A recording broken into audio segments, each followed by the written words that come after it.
ஓம் சாய்ராம், ஜெய் சாய்ராம். என் அன்பு குழந்தையே, நான் உங்களை மிகவுமே பார்த்து கொண்டிருக்கிறேன், கனிவாக பார்த்து கொண்டிருக்கிறேன். உன் மீது எப்பொழுதும் நான் கோவப்படவே மாட்டேன். இனி இந்த உலகில் பிறந்தாய், அதனால் இந்த உலகில் வாழ வேண்டும், அதை ஏற்றுக்கொள்.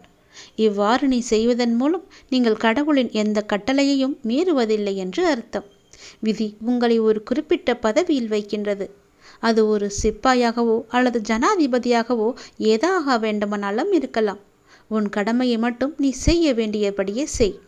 இதனுடைய பொருள், உங்கள் செயல்கள் உலகோடு தொடர்புபடுத்த வேண்டும். அந்த செயல்களுக்கான உந்துதல் நித்திய மதிப்புகளில் வேரூன்றி இருக்க வேண்டும். கடைசி வாக்கியம்தான் சாவியை வைத்திருக்கிறது. இது ஒரு ஆழமான பதிப்புகளுடன் கூடிய கட்டளை. இது அதன் பொருள், எப்போதும் தர்மத்தை பின்பற்றுங்கள், அதில் சமரசம் வேண்டாம். நீங்கள் ஒரு உயரத்தில் இருக்க நேர்ந்தால் அலுவலக தொப்பிகளுடன் இணைக்க வேண்டாம். கடைசியில் சத்தியமும் தர்மமும் மட்டுமே நித்தியமானது என்பதை நீங்கள் நினைவில் கொள்ளுங்கள். ஆகையால் நீங்கள் இந்த உலகத்தில் இருக்கும்போது கடவுளின் அடக்கத்தை காணுங்கள். அதுவே உண்மையான பகுதி. குப்பைகளை புறக்கணியுங்கள், ஏனென்றால் அது உண்மை இல்லாதது.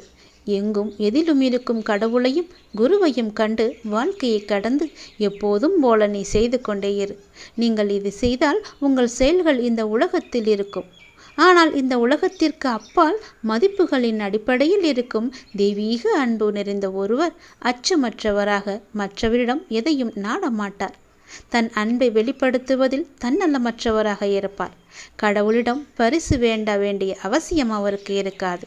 எந்த பக்தனுக்கும் நல்லதை கடவுள் தானாகவே அளிப்பார் அல்லவா?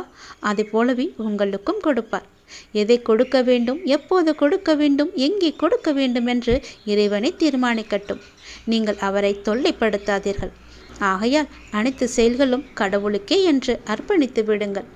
பக்தன் அவனுக்கு தேவையானது என்ன என்று கடவுளிடம் விட்டு செல்லும் போது அவர் தன் பக்தனை கண்டிப்பாகவே கவனிப்பார். பிரச்சனை என்னவென்றால், இன்று மக்கள் அத்தகைய உறுதியான நம்பிக்கை இல்லாதவர்களாகிவிட்டார்கள். அதை நீங்கள் நினைவில் கொள்ளுங்கள். இயற்கை கடவுளிடமிருந்து வந்தது.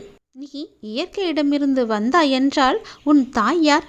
இயற்கையே கடவுளின் ஆடை போல் நீ கருத வேண்டும். இயற்கையை உன் தாயாக நினைக்க வேண்டும். அதனால் நீங்கள் இயற்கையை மதிக்க வேண்டும். இயற்கை கடவுளிடமிருந்து வந்தது. உண்மையில் கடவுளின் சொத்து என்பதையும் நீ புரிந்து கொள்ள வேண்டும். அவர்தான் அதை உருவாக்கியவர், நீங்கள் அல்ல. ஆனால் கடந்த முனிவர்களால் உருவமில்லாத கடவுளை கண்ணுக்கு தெரியும் வடிவில் அறிய முடிந்தது அல்லவா? அவ்வாறே நாமும் நம் சாய் அப்பாவை கண்ணோர பார்த்து கொண்டிருக்கின்றோம். ஆனால் மக்கள் தங்கள் அளவுகளை பொறுத்தவரை ஒரு அவதாரை வெறும் மனிதனாகவோ அல்லது அண்ட நிஜமாகவோ கருதுகின்றனர்.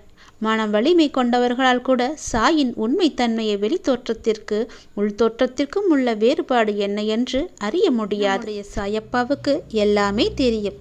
அவருக்கு தெரியாததென்று எதுவுமே கிடையாது. நாம் தான் மாயை என்ற வலையில் சிக்கிக்கொண்டு நாம் அவரை சந்தேக கண் கொண்டு பார்க்கிறோம். இதை தெரிந்து கொள்ள மறுப்பவர்களிடம் சொல்லி என்ன பயன்? ஒரு பயனும் இல்லை. மரணம் உன்னை சுற்றியுள்ள மனிதர்களை பறிப்பதை நீ பார்க்கின்றாயல்லவா? ஆனால் அது உன்னிடம் வரும்போது அதை அமைதியாகவும் தைரியமாகவும் மகிழ்ச்சியோடும் சந்திக்க நீ பயிற்சி செய்யாதே. உனக்கு ஒரு சாய் மந்திரத்தை சொல்கிறேன். அந்த மந்திரத்தை நீ சபித்து கொண்டே வா. உன் வாழ்வில் பல நல்ல மாற்றங்கள் எல்லாம் நடைபெறும். உனக்கு எந்த ஒரு பயமும் இருக்காது. உன்னை சுற்றி எந்த தீயமும் அண்டாது. ஓம் சாய்ராம் துணை என்ற மந்திரத்தை மட்டும் நீ சொல்லிக்கொண்டே வா. உனக்கு வாழ்வில் நல்லது நடந்து கொண்டே இருக்கும்.